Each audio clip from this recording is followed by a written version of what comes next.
Hi everybody, welcome back to the Dungeon Boss Beginner Series. This is episode 7. Today what I'm going to be talking about is the stars and ascensions for individual heroes. So when we get into stars and ascension, basically the paradigm of this concept has changed quite a bit since the introduction of runes.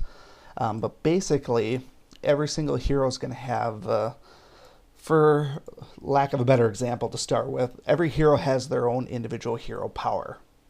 So right now, Rogar, for example, has a hero power of 475 as his base. He has 0 bonus from his runes because I don't have any runes equipped to him.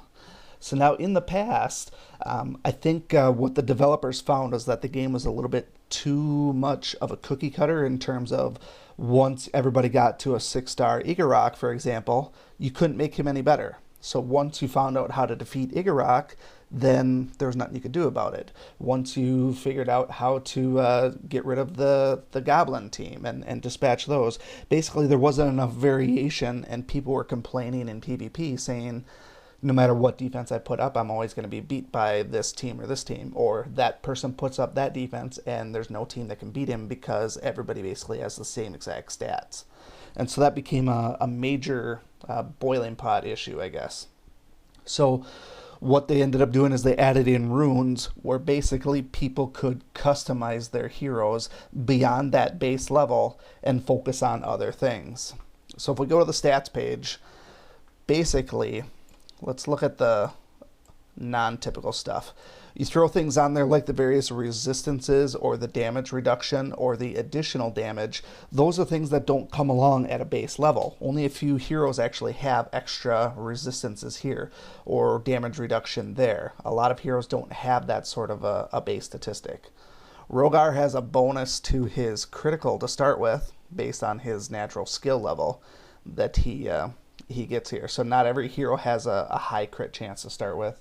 And so when you start putting in runes are a way that you can increase your hero beyond what the normal concept is. What we're going to focus on to start with here in terms of heroes is their stars and their ascension levels and what it does with their core stats: attack, defense, skill, and max health.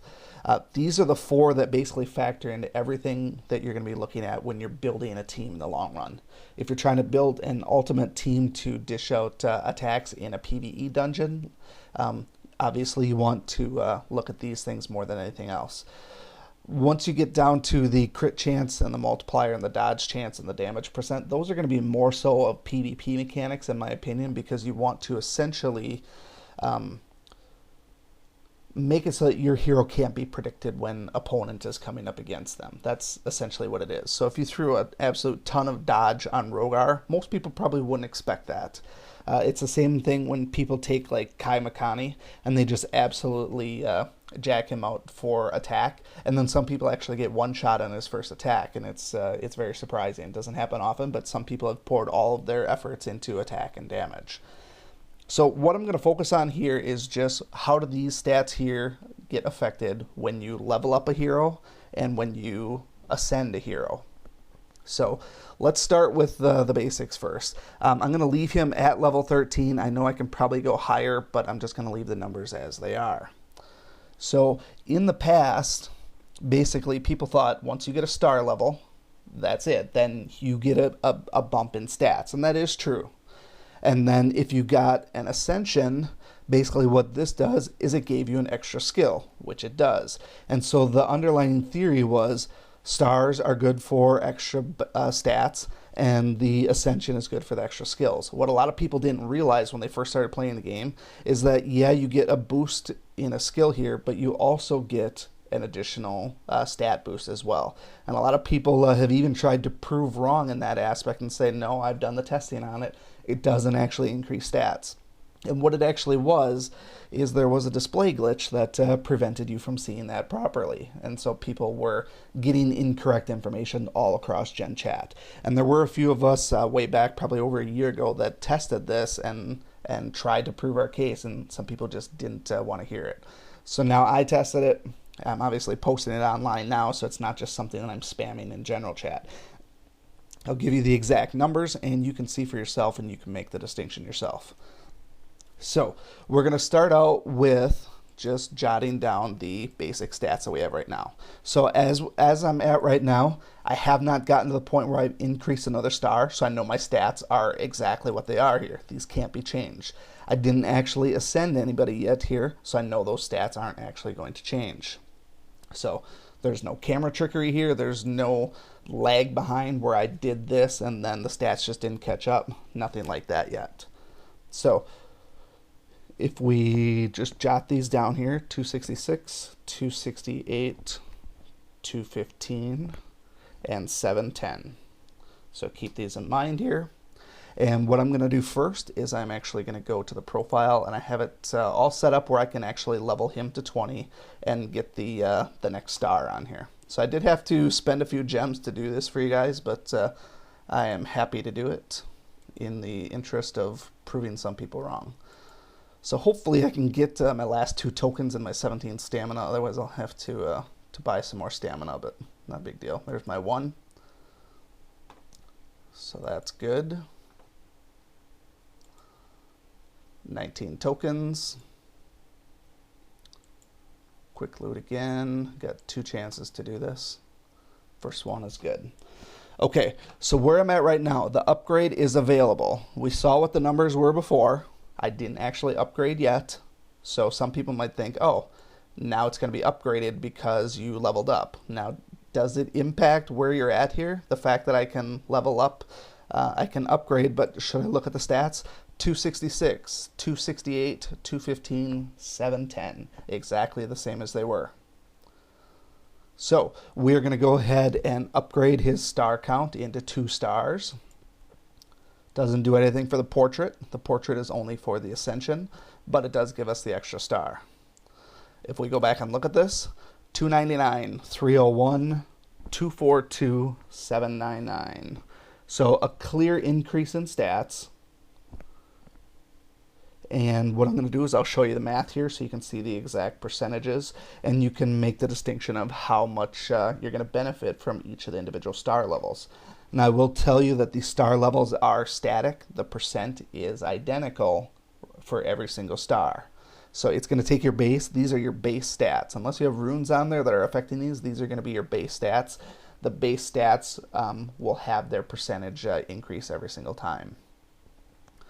So keep these numbers in mind now, and now we're going to go to the Ascension. And actually I'll back off of here completely.